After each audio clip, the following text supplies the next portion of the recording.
Olá, como é que vocês estão? Eu espero que vocês estejam bem. Deixa eu te dar uma boa notícia. O Senado aprovou a PLC 143/2018. É um projeto de lei complementar que vai alterar a Lei 12732 de 2012, que é aquela leizinha que diz que todo paciente com diagnóstico efetivo de câncer tem o direito de iniciar o seu tratamento em até 60 dias. Nós sabemos que, se fosse verdade, seria bom. Nós sabemos que hoje o SUS tem um rombo de 299 bilhões de reais. E sabemos também que um paciente com diagnóstico de câncer, ele se achega ao especialista, ou seja, ao médico oncologista, seja o clínico ou cirúrgico, após 1 ano, 6 meses e tem casos de até 2 anos. E muitas vezes o que se achega ao hospital de especialidade, na verdade é um relatório de óbito desse paciente.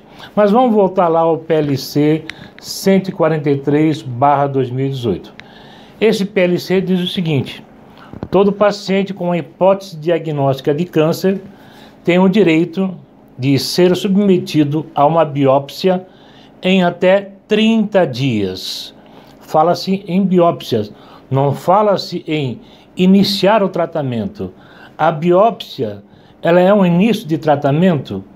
Não, ela é um diagnóstico, ela complementa um diagnóstico, mas, a meu ver, humildemente, não é um início de tratamento. O início de tratamento, para mim, é quando o médico já inicia o estadiamento desse paciente, já faz todo um trabalho com uma equipe multiprofissional, inclusive utilizando-se o quimioterápico para tratar esse paciente até que ele se achegue ao seu cirurgião oncológico. Pois bem, o projeto é lindo, é bonito, é maravilhoso, atende ao anseio de uma sociedade. Todavia, eu tenho uma temência que o nosso SUS e até mesmo a rede privada não está preparada ou não estão preparados para atender esse projeto 143/2018. Eu tenho uma fila enorme de pacientes aguardando um exame simples de ultrassom, 6 meses, 1 ano.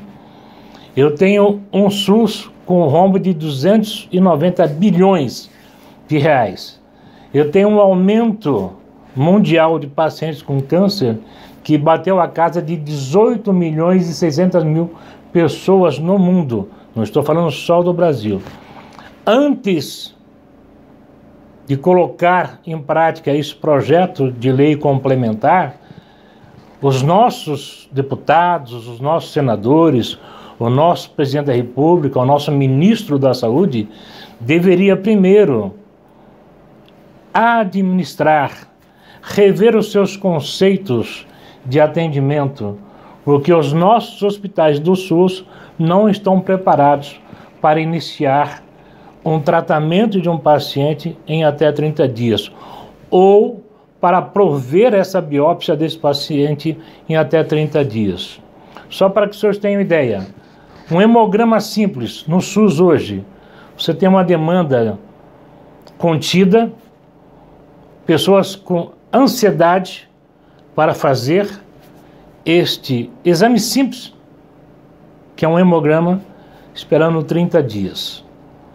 Nós temos que rever essa situação do SUS, rever essa situação da rede privada, para que nós possamos recepcionar esses pacientes e dar início a este tratamento, a estes exames, dentro do prazo legal. Caso contrário, essa lei vai ser mais uma das leis que vai se tornar letra morta, porque a nossa realidade é totalmente diferente.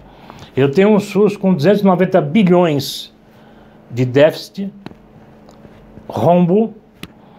Eu tenho um paciente, um exemplo, um adenocarcinoma de pulmão, CID39, ele tem que ser estadiado e tem que iniciar um processo quimioterápico, muitas vezes por via oral, e este remédio, esse quimioterápico, ele custa nada mais, nada menos do que R$41 mil.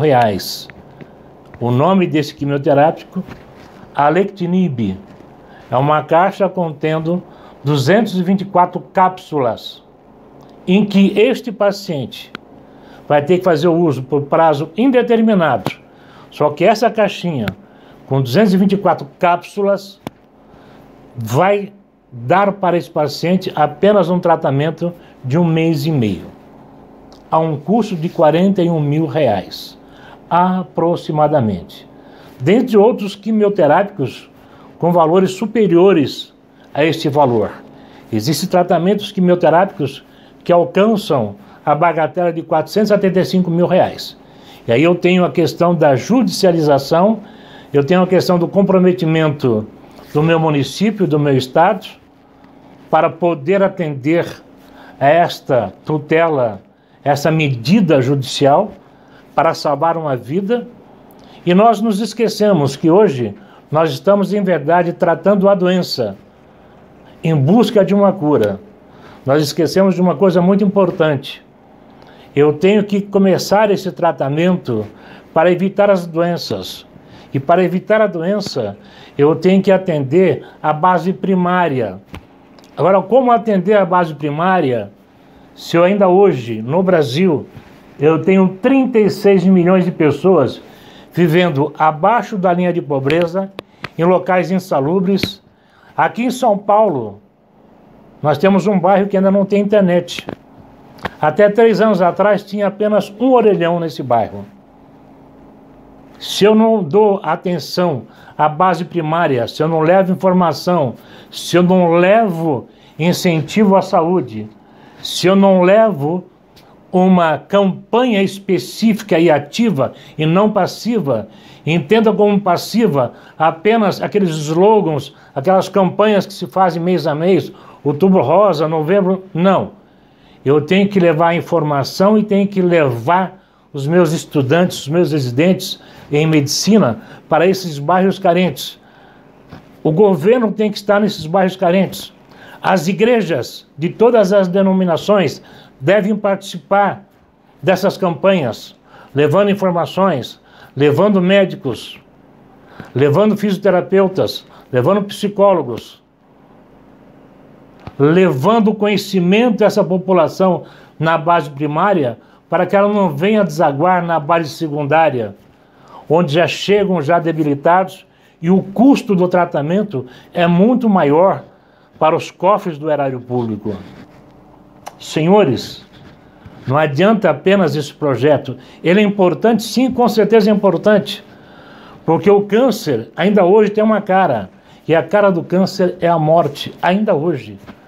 Por mais que nós tenhamos resultados memoráveis, efetivos, na remissão parcial, total ou cura, o diagnóstico de câncer ainda hoje é e traz em si o aspecto ou o espectro da morte. Outro dia, conversando com um paciente, ele me disse: Jaime, eu preferiria 1000 vezes ter um diagnóstico de AIDS do que de câncer, porque hoje eu sei que muitas pessoas já estão vivendo há mais de 40 anos com AIDS e não morrem da AIDS. Eu simplesmente disse: mas infelizmente o teu diagnóstico é de câncer e nós vamos ter que tratar este câncer. Infelizmente, tivemos que judicializar para que ele pudesse ter acesso ao medicamento quimioterápico, porque não tinha como pagar esse medicamento quimioterápico. Vou deixar uma reflexão para os senhores. O STF julgou recentemente a questão do fornecimento ou não de medicação de alto custo, principalmente para câncer. E dentre todos os quesitos para que você possa receber, judicializar e receber esse medicamento, a pessoa tem que ser pobre, na acepção jurídica da palavra, e tem que provar que é pobre. Tá bom, então vamos ver uma coisa aqui. Eu tenho um engenheiro de TI, que hoje o salário bruto dele é R$18 mil. Essa pessoa é pobre na acepção jurídica da palavra? Essa pessoa que ganha R$18 mil por mês, bruto, tem condições de comprar ele, do bolso dele, o Alectinib, que custa 41 mil reais, que ele vai ter que usar por prazo indeterminado, levando-se em conta que mesmo que esse medicamento tenha a menor taxa de toxicidade, em algum momento ele vai apresentar esse sintoma. E eu vou ter que prescrever a esse paciente, ou melhor, o médico vai ter que prescrever a esse paciente uma outra medicação para que ele possa combater os efeitos do Alectinib ou de outro quimioterápico. E aí? O que eu faço com esse paciente? Eu posso atravessar um pedido no judiciário, uma petição, dizendo que ele é pobre na acepção jurídica da palavra, ganhando 18 mil reais?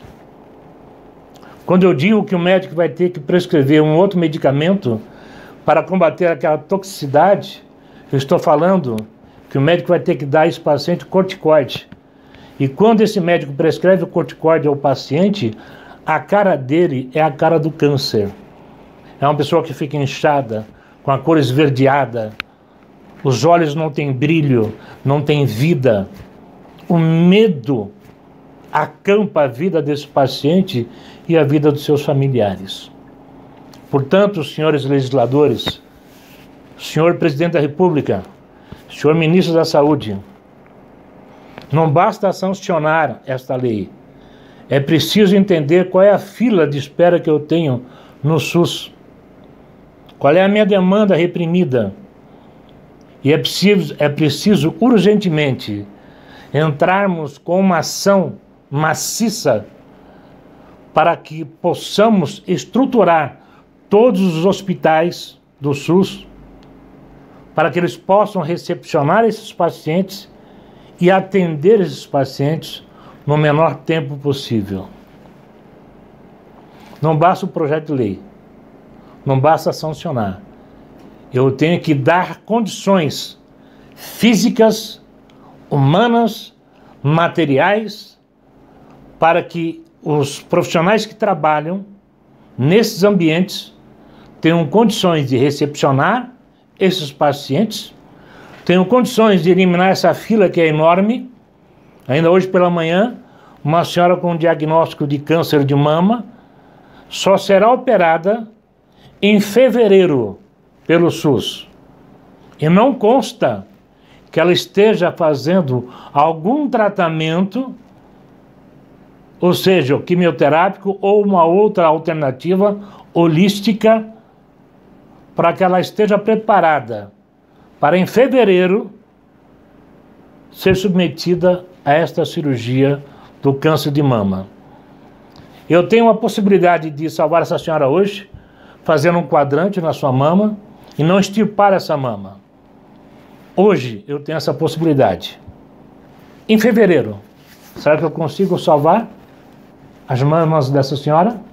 Será que eu consigo fazer um quadrante? Ou vai ter que ser uma ressecção total?